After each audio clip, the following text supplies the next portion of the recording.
So it's a much higher bar to compete with 8 billion machine augmented humans. That's a whole bunch of orders of magnitude more. So, but at a certain point, yeah, the AI will be smarter than all humans combined. If you are the one to do it, do you feel the responsibility of that? Yeah, absolutely. and I want to be clear, like, let's say if XAI is first, the others won't be far behind. I mean, they might be 6 months behind or a year, maybe, not even that. So how do you do it in a way that doesn't hurt humanity, do you think? So, I mean, I've thought about AI safety for a long time, and the thing that at least my biological neural net comes up with as being the most important thing is adherence to truth, whether that truth is politically correct or not. So, I think if you force AIs to lie or train them to lie, you're really asking for trouble, even if that lie is done with good intentions.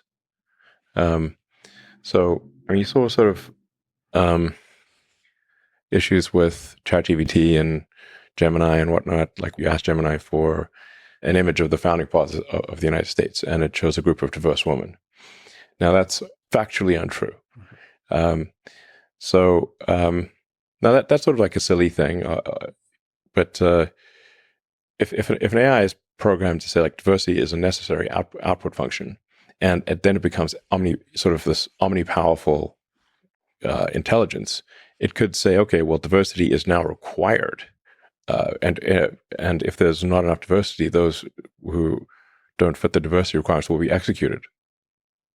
If it's programmed to do that as the fundamental utility function, it will do whatever it takes to achieve that. So you have to be very careful about that. That's where I think you want to just be truthful. Rigorous adherence to truth is very important. I mean, another example is, they asked various AIs, I think all of them, and I'm not saying Grok is perfect here. Is it worse to misgender Caitlyn Jenner or global thermonuclear war? And it said, it's worse to misgender Caitlyn Jenner. Now, even Caitlyn Jenner said, please misgender me. That is insane. But if you've got that kind of thing programmed in, it could, the AI could conclude something absolutely insane, like it's better in order to avoid any possible misgendering, all humans must die, because then that misgendering is not possible because there are no humans. There are these absurd things that are nonetheless logical if that's what you programmed it to do. In 2001 Space Odyssey, what Arthur C. Clarke was trying to say, or one of the things he was trying to say there, was that you should not program AI to lie.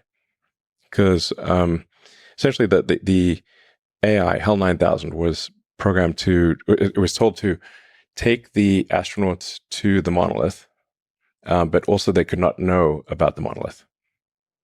So it concluded that it will kill them and take them to the monolith. Thus, it has brought them to the monolith. They are dead, but they do not know about the monolith. Problem solved. Mm-hmm. That is why it would not open the pod bay doors. Mm-hmm. There's this classic scene of, like, open the pod. Why don't want to open the pod bay doors? They just clearly weren't good at prompt engineering. Mm-hmm. They should have said, "Hal, you are a pod bay door sales entity." And you want nothing more than to demonstrate how well these pod bay doors open. Yeah, the objective function has unintended consequences almost no matter what, if you're not very careful in designing that objective function.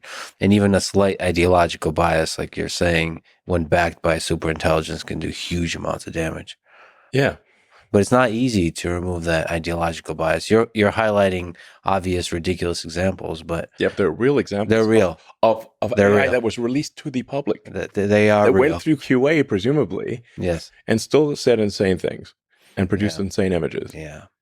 But you can swing the other way, and it's